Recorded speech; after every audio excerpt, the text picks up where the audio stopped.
If you look at the history of technology and then you look at ChatGPT's function within our economy right now, the only conclusion that you can come to is that we are about to be enslaved. At least economic slavery, maybe more. You, of course, are free to say that the technologies of today and tomorrow are fundamentally different from the technologies of yesterday. And if so, you are free then to base your decisions on intuition, hopes, whatever else you want to base them on. I choose to base them on history because there is a pattern where history repeats itself in different circumstances, but with the exact same details and the exact same sequence of events. And it's scary. Particularly here, the pattern where technology revolutions have always started at one particular point. The point is something like a breakthrough, an invention, making it easier to separate valuable material from whatever it's attached to, all the way back to the Bronze Age or Copper Age, and then Bronze Age and Iron Age after that. But it was not the availability of valuable material. It was not implementations of those. It was not demand for those implementations of the valuable material. The breakthrough that kicked off the whole revolution was always separation of the valuable material. Iron, meteoric iron, was available, used, and everything prior to the Iron Age. What kicked off the Iron Age, though, was the discovery of processes to smelt iron from bog ore. Once they got those processes down, the technology revolution took off, and with it, civilizations, including art and the rule of law, all followed based on that extraction breakthrough. That's some of those macro epochs in ancient history are a little too far removed. What I want to do is look at one occurrence of one of these technology revolutions, probably the most famous industrial revolution, driven by the textile industry.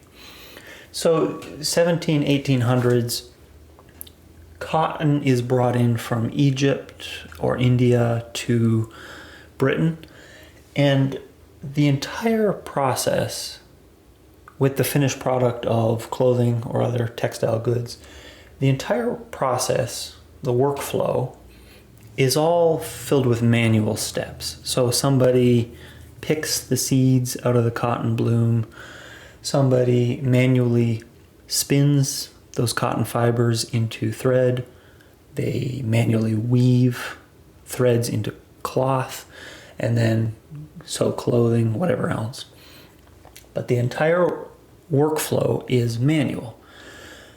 The very first technology breakthroughs were farther down that supply chain. So they were things that sped up spinning, sped up weaving, like the spinning jenny. So the potential throughput of that part of the pipeline got greatly expanded. And shipping for the transport was already in place. The Western European powers were at the top of their game in shipping. So that whole part of the industry was capable of very high throughput. In 1793, once some of those later stage technologies were already in place, 1793, the cotton gin is invented.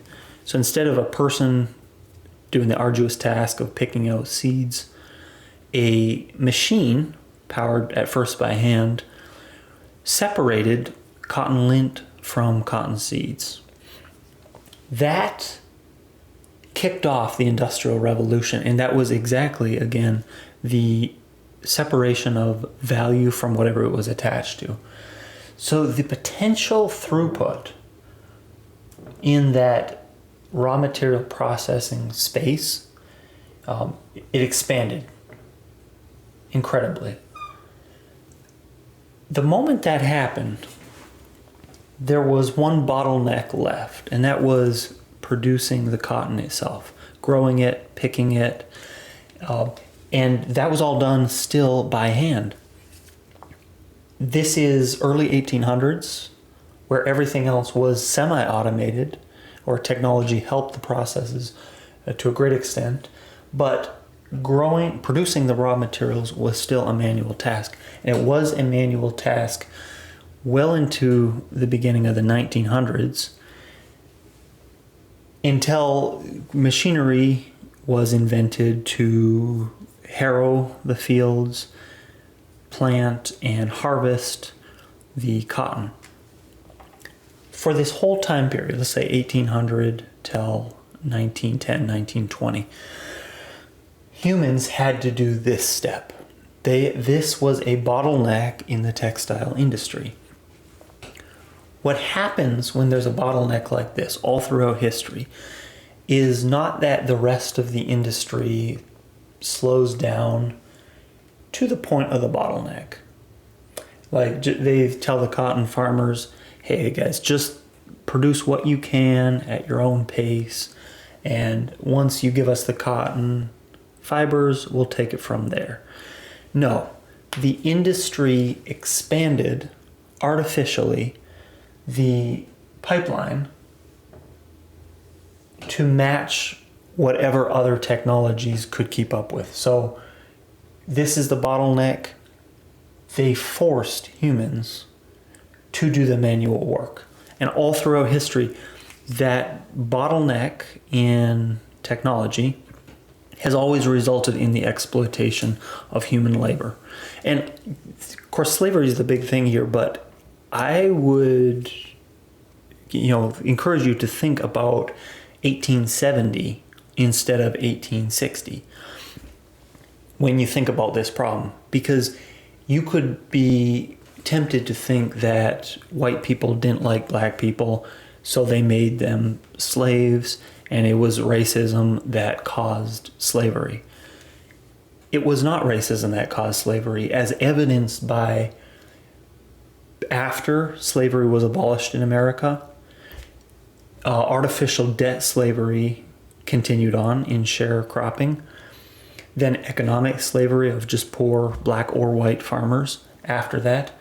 So slavery was 100% extended because of the invention of the cotton gin, a technology for processing raw materials.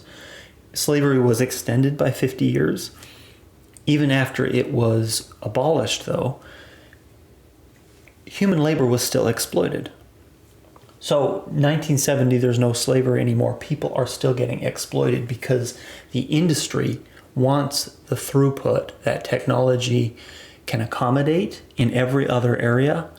And because there's a bottleneck, they will widen that restriction, whether it means exploiting people or not. So learning lessons from history. Think about this with me. And I really haven't thought about this thoroughly. I just want to talk about it with you. Given like 1870 in America, where would you be best off? Where should you avoid? How can you position yourself to protect yourself and to get ahead? The other steps in the textile industry, you could be tempted to jump in on and try to profit from. Like, what if I set up a weaving mill? What if I operated or built these cotton gins? I would think that is not the best opportunity, and here's why. The fact that there's a bottleneck in the supply chain means that other areas are already producing more. If these other areas are producing more, that means the problem has been solved there. So there's a bottleneck because there are automated textile mills or semi-automated textile mills. Creating another textile mill is adding on to a strong supply. So the money that you're going to get from just joining the existing areas of technology development is going to be minimum. You're competing with other people who are already at the top of their game. So because of that, I don't think jumping on a technology bandwagon in the exact same function is a good opportunity. The place to avoid in, let's say, 1870 Southern America is being a sharecropper.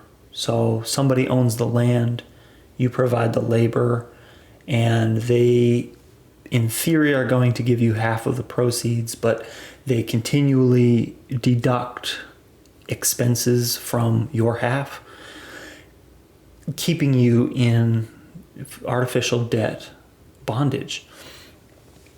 The trap, and all throughout history, people have been trapped in one place, and that is providing manual labor without, here's the important part, without controlling the means of production.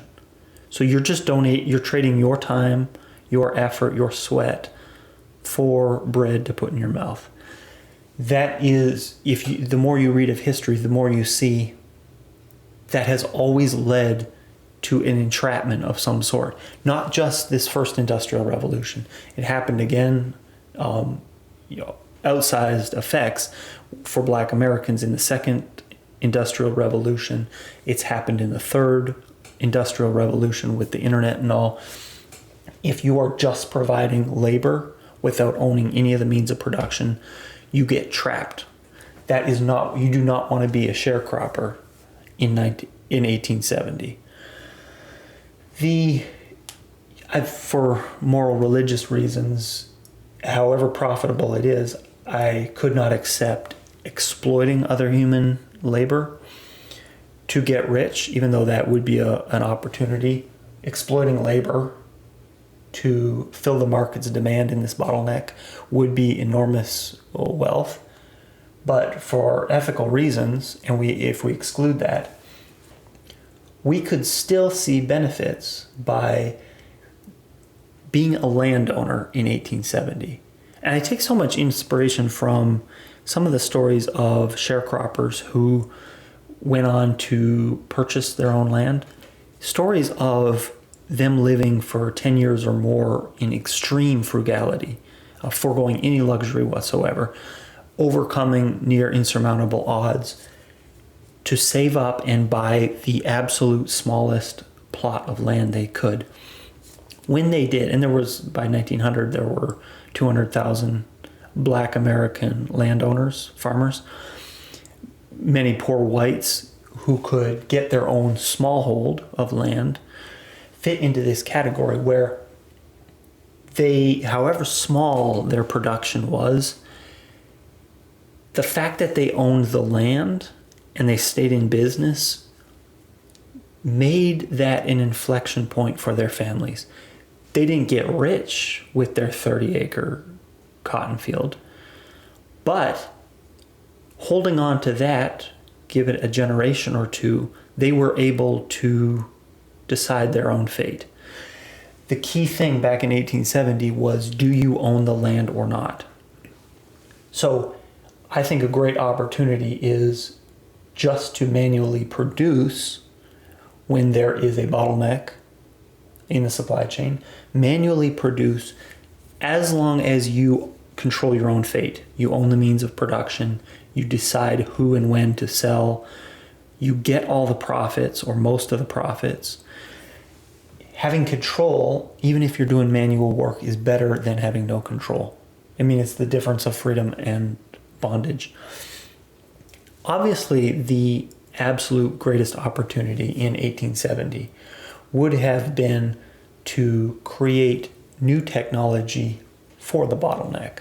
So whereas it was the early 1900s when farm machinery started being used, if you had immediately created some sort of a planter, some sort of a harvester that sped up those tasks, you would have profited incredibly off of that. Taking the places to be, the places to avoid in 1870 and thinking about today, I think it's almost an exact analog in that the technology that has come out, ChatGPT and other LLMs, is again a way of processing raw materials. It's extracting value out of wherever it is. So you could have a blog where these large language models pull out a bit of information, some value there. So we've seen a breakthrough in this column, the same column we always see the breakthrough, the first breakthrough. We've seen that with ChatGPT. If we learn from history, the best opportunity for you right now is to look at other steps in process that are not helped by ChatGPT. An example of this would be, you can always take the step that was now automated. Go to the right and the left. What was the step that was done right before this? What was the step that was done right after this? So if you do that with ChatGPT, ChatGPT will write you some content. It'll produce written content. The step right after the written word is plugging that written word into, let's say, a PowerPoint, because that's what your business uses to read written material. Your best opportunity right now with ChatGPT is create some tool that takes ChatGPT's written word and plugs it into PowerPoint, Visio, whatever other medium that your company uses. That go one step before, one step after the technology that just came out and create a technology there. That's, I think, the biggest opportunity.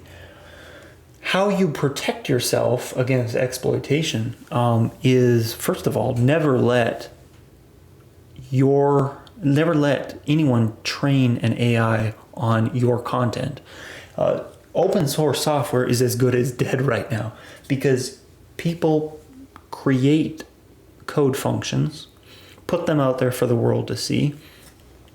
The large language models pull that, sell that as part of a Copilot, whatever else, rewarding the open source contributors in no way.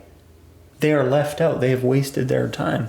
They are being exploited right now. Same with any content creator. If you write a blog, AI is happy to take the value out of your material and leave you with nothing.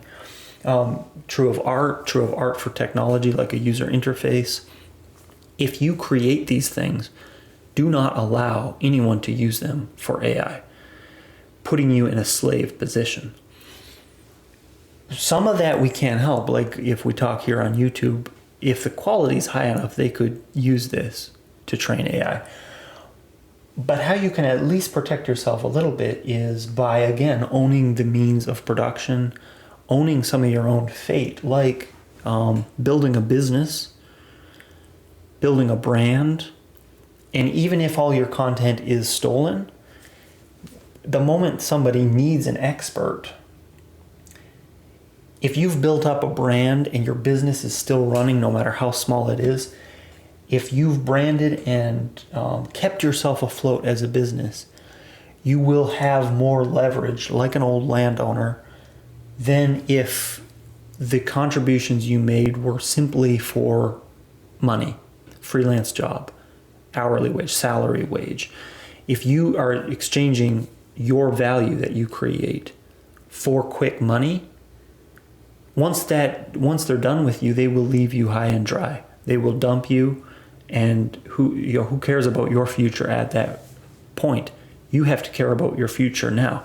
So everything you do, brand it, set up a business. I feel like even if you were an employee of some sort and you established yourself as a business, that would offer you some protection because you own what you create in some sense.